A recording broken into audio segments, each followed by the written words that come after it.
Magiging malapit na yung sentro ni Bagyong Tino dito sa ating kalupaan. Huli itong namataan sa layong 170 kilometers na lamang east-southeast ng Giwan, Eastern Samar. At patuloy din po itong nag-intensify.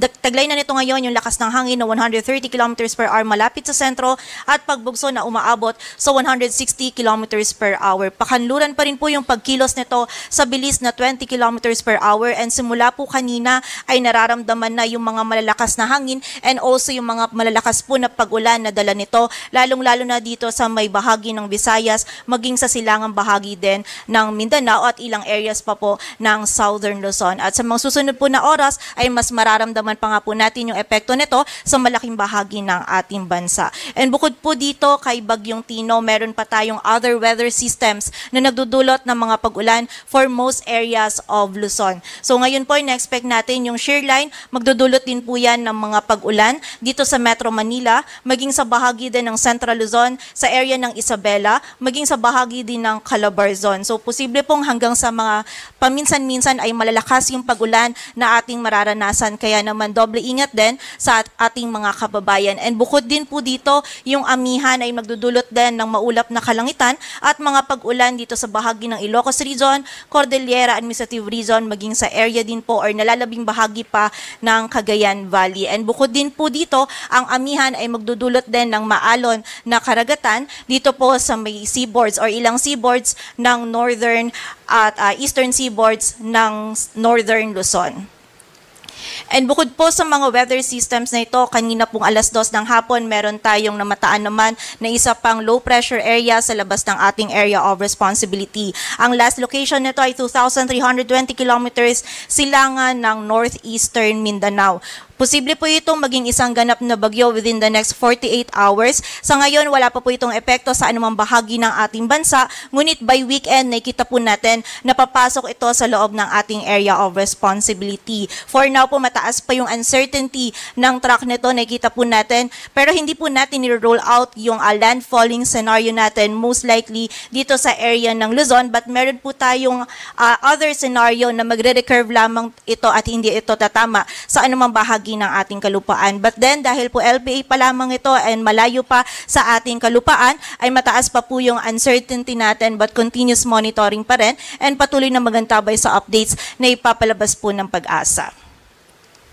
Samantala, narito po yung radar image ni Bagyong Tino kanina pong 4:45 PM, kung saan makita po natin etong sentro ni Bagyong Tino ay nasa karagatan. So bibigyang diin lamang din po natin na sa na ang landfall po natin ang kino-consider natin ay kung kailan po tumama yung sentro ni Bagyong Tino dito sa kalupaan. But kaya po lagi natin binibigyang diin din na kailangan nating i-consider yung buong bagyo po dahil nga malaki itong system. So may kita po natin dito kahit yung sentro ni Bagyong Tino ay nasa karagatan pa or hindi pa po ito nagla-landfall, yung outer rain bands po nito or yung rain bands nito ay nandito na sa kalupaan. Kaya po simula pa kanina nakakaranas na ng mga malalakas na hangin and also ng mga malalakas po na pag-ulan itong malaking area ng Visayas at itong northeastern section ng Mindanao. At sa mas paglapit pa nga po nito is doon pa natin mas mararamdaman pa po lalo yung mga pinakamalalakas na hangin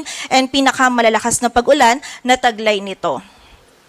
And base nga po dito sa ating latest forecast track analysis, mamayang gabi or bukas ng early morning or madaling araw, nakita natin na yung sentro po nito ay magla-landfall either dito sa may vicinity ng southern portion ng Eastern Samar, ng Leyte, Southern Leyte, or sa area ng Dinagat Islands. And bukas naman po ng Tuesday, tatahakin nito etong area ng Visayas, patungo po dito sa may bahagi ng Northern Palawan. And expect po natin by Wednesday afternoon, nakalabas na po ito ng ating kalupaan habang binabaybay na nito yung West Philippine Sea. So again, may kita po natin na hindi lang basta yung mga landfall points or landfall areas yung kailangan po nating i-consider. Malawak po yung sakop ng bagyo. May kita natin itong areas under our red shaded circle.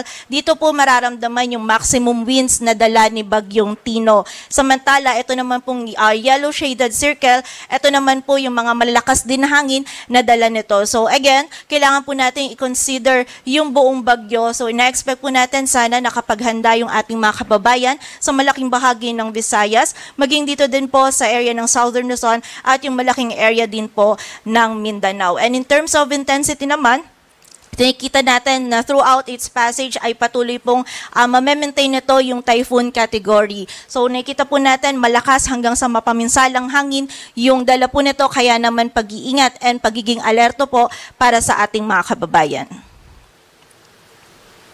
At sa kasalukuyan nga po, dahil mas papalapit na si Bagyong Tino sa ating kalupaan, ang wind signal number 4 po natin ay nakataas dito sa may extreme southeastern portion ng Eastern Samar, sa southern portion ng Leyte, sa southern Leyte, Camotes Island sa northeastern portion ng Bohol, Dinagat Islands, maging sa Siargao and Bukas Grande Island. Samantala, wind signal number 3 naman sa southern portion ng Eastern Samar, southern portion ng Samar, sa central portion ng Leyte, northern and central portions ng Cebu kasama na yung Bantayan Islands, sa central and eastern portions of Bohol, sa northern portion of Negros Oriental, northern portion ng Negros Occidental maging sa Guimaras, sa eastern portion ng Iloilo at sa rest of Surigao del Norte. Samantala, wind signal number 2 naman sa central portion ng Eastern Samar, central portion of Samar, rest of Leyte, Biliran, rest of Bohol and Cebu, central portions of Negros Oriental, rest of Negros Occidental, Siquijor, Capiz, rest of Iloilo, maging sa bahagi din ng Aklan at Antique, dito din sa may northern portion ng Surigao del Sur, sa northern portion ng Agusan del Sur, northern portion ng Agusan del Norte, maging sa area din ng Camiguin. Samantala, wind signal number 1 naman sa Albay, Sorsogon, rest of Masbate, kasama na yung Ticao and Burias Islands, southern portions ng Quezon and Marinduque, rest of Romblon, sa Oriental Mindoro, Occidental Mindoro, northern and central portions of Palawan, kasama na yung Calamian and Cagayancillo Islands, sa bahagi ng Northern Samar, rest of Eastern Samar, rest of Samar, rest of Negros Oriental, rest of Surigao del Sur, central portion of Agusan del Sur, rest of Agusan del Norte, Misamis Oriental, northern portion ng Bukidnon, northern portion ng Misamis Occidental, maging sa northern portion ng Zamboanga del Norte. Kung saan dito po sa mga areas na nabanggit po natin, lalong-lalo na sa areas under wind signal number 3 and 4, dun po yung makakaranas ng pinakamalalakas or pinakamapaminsalang hangin na dala ni Bagyong Tino. And yung ganito po kalakas ng mga hangin ay posible po itong magpapatumba ng puno, ng poste, makasira ng kable ng kuryente. So during the passage ni Bagyong Tino, ay posible po tayong mawalan ng power supply and magkaroon din ng interruption sa communication. Yung mga structures po na gawa sa light materials, significant damage po yung maaaring idulot ni Bagyong Tino and also maaari din itong makasira sa ating pananim. Kaya po sana nga ay nakapaghanda ang ating mga kababayan and patuloy din po tayong makipag-ugnayan sa ating mga LGU. And during the passage din po or habang tinatahak nito ni Bagyong Tino, ina-advisean din po natin yung ating mga kababayan na hanggat maaari ay stay indoors na lamang po para po sa ating kaligtasan.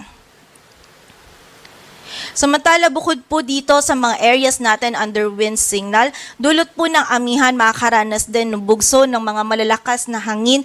Itong area ng Cagayan Valley, Cordillera Administrative Region, Ilocos Norte, Ilocos Sur, Aurora, Bulacan, Nueva Ecija, Bataan dito sa Metro Manila, Calabarzon, Mimaropa at sa bahagi din po ng Bicol Region. And na-expect po natin bukas maging sa Wednesday ay magpapatuloy po itong bugso ng mga malalakas na hangin na ito na dulot ng amihan.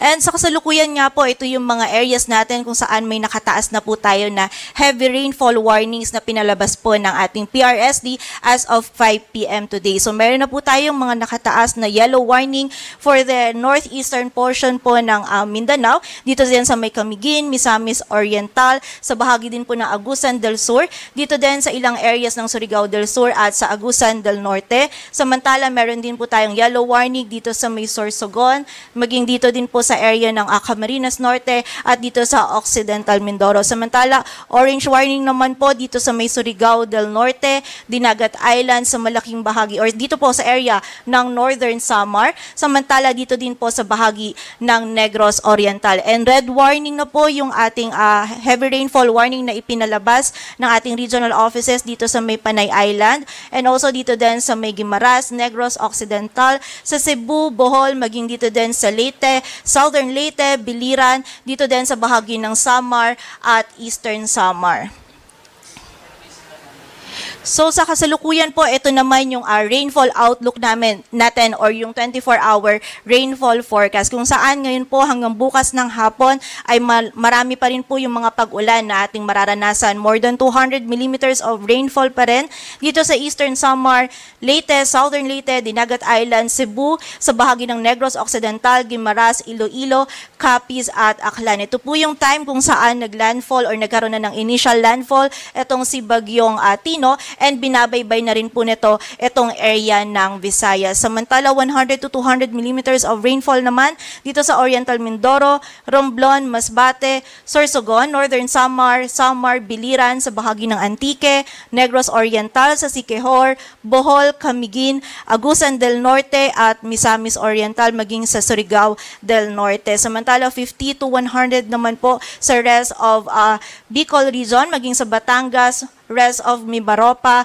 dito din sa area ng Surigao del Sur, Agusan del Sur, Bukidnon, Misamis Occidental, Zamboanga del Norte, Lanao del Norte, Lanao del Sur, Maguindanao del Norte, Maguindanao del Sur, Sultan Kudarat at sa area din po ng Sarangani. And again, bukod nga po dito kay Bagyong Tino, yung shear line magdudulot din po ng hanggang sa malalakas na pag-ulan dito sa Cagayan, Isabela, Aurora, Quezon, Camarines Norte at sa Camarines Sur. So dulot po ni Bagyong Tino, ina-expect po natin na malawakan po yung mga pagbaha na maaaring idulot nito. Kaya naman doble ingat at pagiging alerto po para sa ating mga kababayan.